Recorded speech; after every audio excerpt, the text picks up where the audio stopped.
ये संघ परिवार के जालिम लोग झूठे जो कहते हैं कि मुसलमान पढ़ना नहीं चाहता, मुसलमान पढ़ना चाहता है। क्यों नहीं पढ़ पाता? क्योंकि उसके पास पैसे नहीं है अपने बच्चों का पढ़ाने के लिए। तुम रिजर्वेशन दो उसको, देखो हमारे बच्चे और बच्चियां आसमानों तक, ऊंचाई तक जाएंगे। तुम पढ़ाई की बात मत करो, फारूक शाह दोबारा दुनिया से मिले ना बने। तुम सेकुलरिज्म की बात करो, और सेकुलरिज्म एक ऐसा लफ्ज है जो मुसलमानों को जितना धोखा इस लफ्ज ने दिया किसी ने नहीं दिया। आपको मालूम महाराष्ट्र में कितने मुसलमानों के पास जमीन नहीं है, जो लैंडलेस अंग्रेजी में कहते हैं।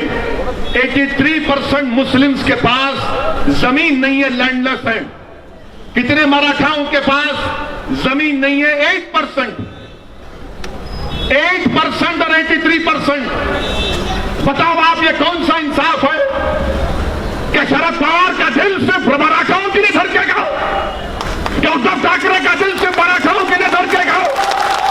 क्या कांग्रेस का दिल सिर्फ मराठाओं के लिए धड़केगा? अरे इंसाफ कमजोर से होना चाहिए, मजबूत से नहीं। मौत तो एक मर्तबा आएगी ना, एक मर्तबा, मगर तुमको लाखों मर्तबा जिंदा रहना।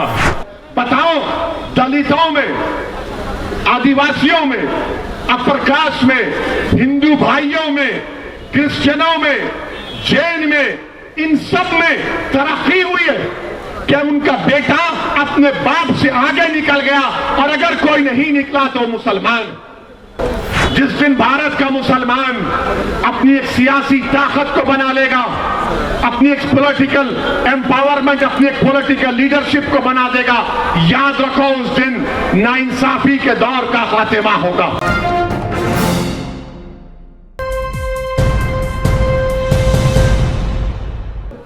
जिन्होंने सेकुलरिज्म के बात पर राष्ट्रवादी और कांग्रेस को वोट दिया, कितने महाराष्ट्र में मुसलमानों के ग्रेजुएट होते हैं? आज के जलसे में कितने मुस्लिम ग्रेजुएट हैं? हाथ उठाओ।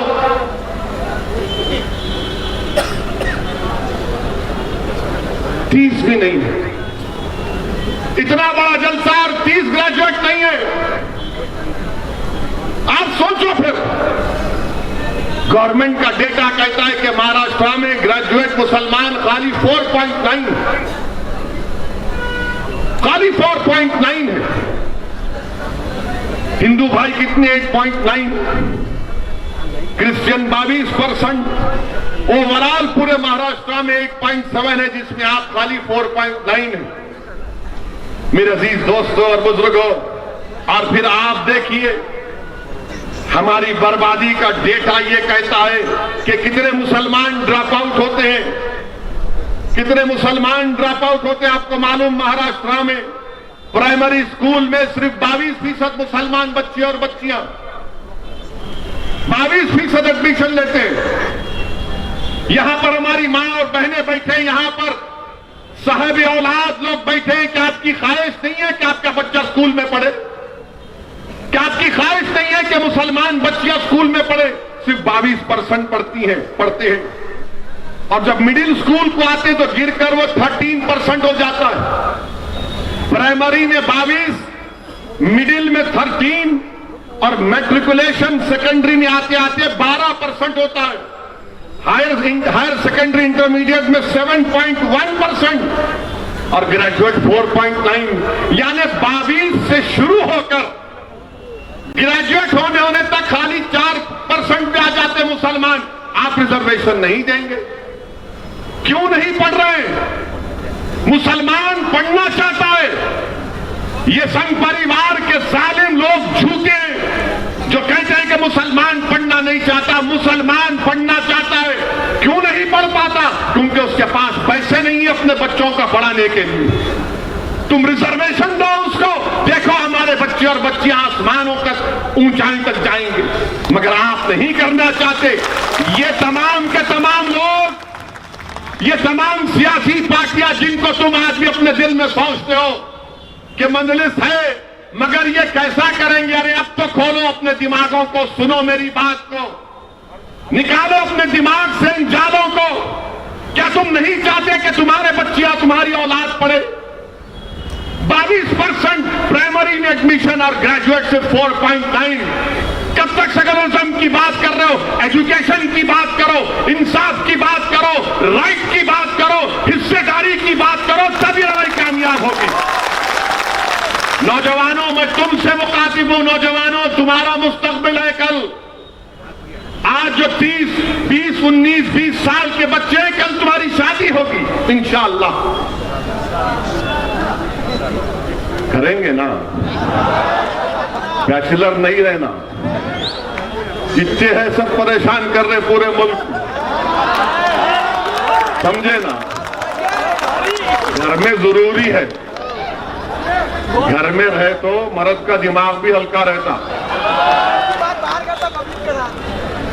या पूरे बैचलर खुश नहीं, मगर क्या कहेंगे? नहीं, तुम पढ़ाई की बात मत करो, ओवैसी को कैसे हराया जाए। तुम पढ़ाई की बात मत करो, इम्तियाज जलील को दोबारा एमपी ना बनने दिया जाए।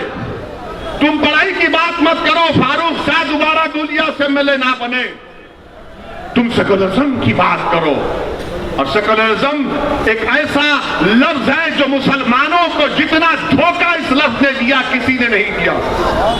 हर अखबार में अब आप यूपी का चुनाव आ रहा है। अब मैं कल जा रहा हूं कानपुर को, तो जैसे मैं अब शुरू हो गया वहां पर, ओवैसी आ रहा है, सेकुलरिज्म कमजोर होगा। अरे क्या सेकुलरिज्म का ठेका तुमने लेके रखा है? मेरे अजीज दोस्तों और बुजुर्गों, फिर आप देखिए, आपकी बर्बादी की दास्तान आपके सामने रख रहा हूं। यहां पर हमारी बहनें प्राइमरी स्कूल में 23% मुस्लिम बच्चियां प्राइमरी में, मिडिल स्कूल में आने तक 12%, मैट्रिकुलेशन 11%, हायर सेकेंडरी इंटरमीडिएट 6%, गिरते जा रहा है, मगर कोई रिजर्वेशन की बात नहीं करेगा। और फिर मेरे अजीज दोस्तों और बुजुर्गों, अभी एक और बात आपको बताना चाहूंगा, जो मेरा डेटा नहीं है, ये गवर्नमेंट का डेटा है, महाराष्ट्र की सरकार का डेटा है। आपको मालूम महाराष्ट्र में कितने मुसलमानों के पास जमीन नहीं है, जो लैंडलेस अंग्रेजी में कहते हैं। 83% मुस्लिम्स के पास जमीन नहीं है, लैंडलेस है। कितने मराठाओं के पास जमीन नहीं है? 8% और 83%। बताओ आप, ये कौन सा इंसाफ है?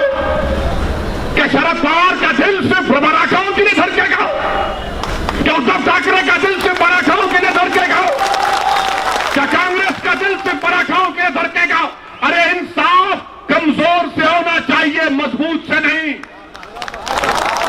एक बात को महाराष्ट्र के मुसलमानों, मौत तो एक मर्तबा आएगी ना, एक मर्तबा, मगर तुमको लाखों मर्तबा जिंदा रहना, लाखों मर्तबा तुमको जिंदा रहना का, एक बार नहीं लाखों मर्तबा। और जिंदगी का सबूत हरकत करने से है, जिंदगी का सबूत लड़ने से है, जिंदगी का सबूत अल्लाह के सामने गर्दन झुकाने से है, जिंदगी का सबूत अल्लाह के सामने अपनी बेबसी का इजहार करने से है, जिंदगी का सबूत जालिमों के सामने बेबसी नहीं, हक को हासिल करने का मुतालबा करने में।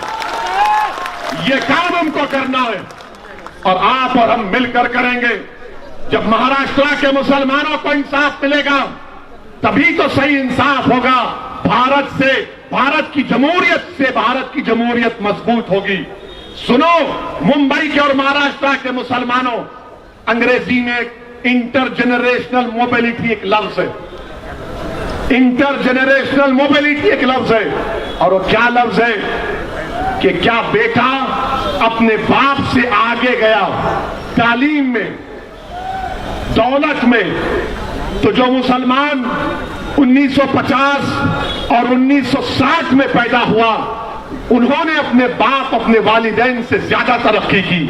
जो मुसलमान 1970 और 80 में पैदा हुआ, वो अपने बाप से पीछे हो गया। और जो मुसलमान 1990 में और सन 2000 में 2000 में पैदा हुआ, वो तो अपने बाप से, अपने दादा से बहुत दूर है। गरीबी में ज्यादा गरीबी बढ़ गई, तालीम में उससे ज्यादा हम दूर हैं। बताओ, दलितों में, आदिवासियों में, अपर कास्ट में, हिंदू भाइयों में, क्रिश्चियनों में, जैन में, इन सब में तरक्की हुई है क्या? उनका बेटा अपने बाप से आगे निकल गया, और अगर कोई नहीं निकला तो मुसलमान। आपको मालूम, महाराष्ट्र में हमारे दलित भाइयों से मुसलमान एजुकेशनल अटेनमेंट में कितना पीछे? 11% है। यही जब पढ़ता हूं तो जबान में कड़वाहट पैदा हो जाती है, तकलीफ होती है, गुस्सा आता है कि आखिर हमको क्यों पीछे छोड़ दिया जा रहा है। इसकी एक वजह है मेरे अजीज दोस्तों, जिस दिन भारत का मुसलमान अपनी एक सियासी ताकत को बना लेगा, अपनी एक पॉलिटिकल एम्पावरमेंट, अपनी एक पॉलिटिकल लीडरशिप को बना देगा, याद रखो उस दिन नाइंसाफी के दौर का खात्मा होगा। अगर आप अपनी सियासी ताकत को मजबूत बनाएंगे तभी तो होगा ना। और जो लोग तुम्हारे पास आकर कहेंगे नहीं नहीं नहीं जीत सकते, नहीं कामयाब हो सकते, तुमको सबको लेना पड़ेगा, मेरे भाई याद रखो, हाँ, रोटी डालते वक्त आटे में थोड़ा सा नमक की जरूरत पड़ती है, मगर मैं क्या अपने खुद का खाना नहीं पका सकता? क्या मैं अपना खुद का खाना नहीं पका सकता? क्या मैं अपने हाथों से अपने मुकद्दर के फैसले नहीं कर सकता? क्या मैं अपने हाथों से अपनी कौम को लेकर आगे नहीं बढ़ सकता? यही बात कई लोगों ने इम्तियाज जलील से कही थी, और इम्तियाज जलील ने सारी दुनिया को बता दिया कि मुसलमानों में अगर हौसला और अज़म होगा तो तकदीर भी उसका साथ देती है। तुम अपने दिमागों से इस बात को निकालो मुसलमानों कि हम जीत नहीं सकते। अरे तुम जीतोगे इंशाअल्लाह ताला।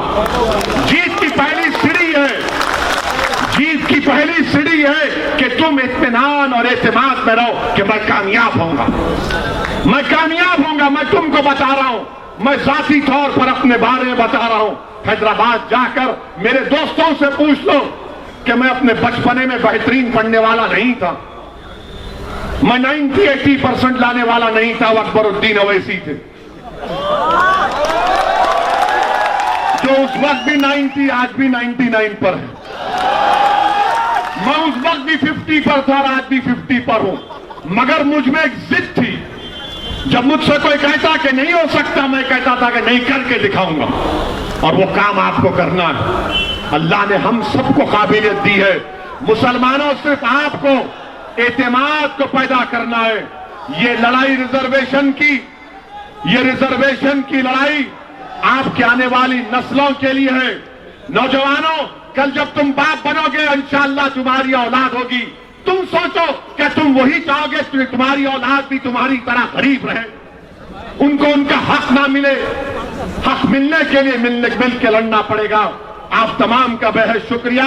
ये लड़ाई का आगाज है, इख्तिताम नहीं है, और लड़ाई होगी। अस्सलाम वालेकुम व रहमतुल्लाहि व बरकातहू।